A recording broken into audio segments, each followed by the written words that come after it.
Hey guys, I just want to quickly talk about how to use vitamin K2. First of all, what is it?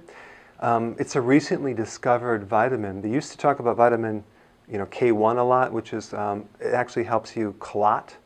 But K2 is a completely different part of that vitamin K complex.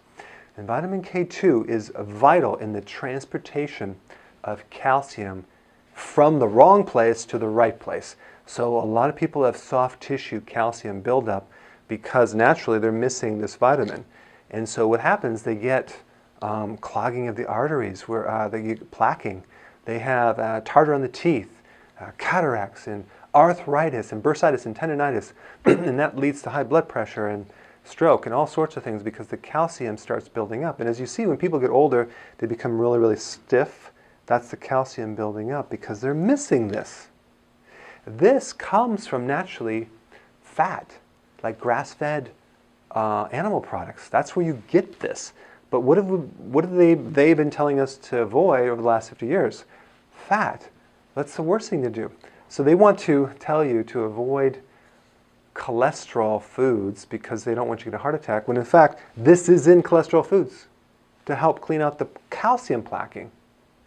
So the cholesterol plaquing is really just these long-term effects of having problems in the arteries, which you should watch other videos if you want to get the full scoop on that. But the point is, this is much more important to help the cardiovascular system and bone health, because it'll take the calcium and drive it right into that bone and make it nice and solid.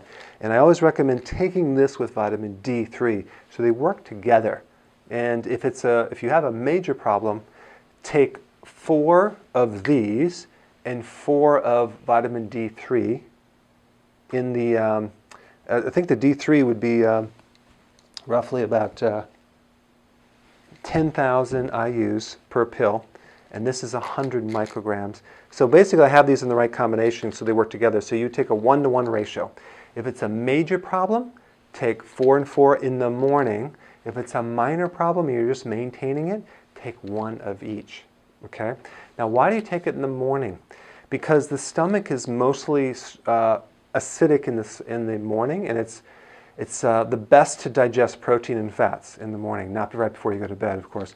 So go ahead and take it, and I recommend taking this with some fat, maybe a little butter, or even just with your eggs for breakfast. So I like to take it for breakfast, and then you can basically find that it'll actually be absorbed and through the whole day. You don't need to spread it out through the day, okay? So 4 and 4 or 1 and 1, they're in the right ratios, vitamin K2 and D3 for the transportation of calcium and a lot of other benefits that you run into, okay?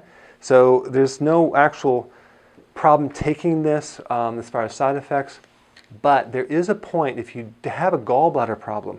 These are fat vitamins. These are fat-soluble vitamins. So if you have a gallbladder, bloating, constipation, don't have a gallbladder, then you need to add gallbladder formula to this, because this will help you digest these two, okay? So that's the only catch-22 with taking this, is because you might not be able to absorb these fat-soluble vitamins because you don't have enough bile, B-I-L-E, from your gallbladder. Okay, so that's the other point with this. But that's how you would take it, and I hope that gave you kind of a little bit of a summary of what you're going for.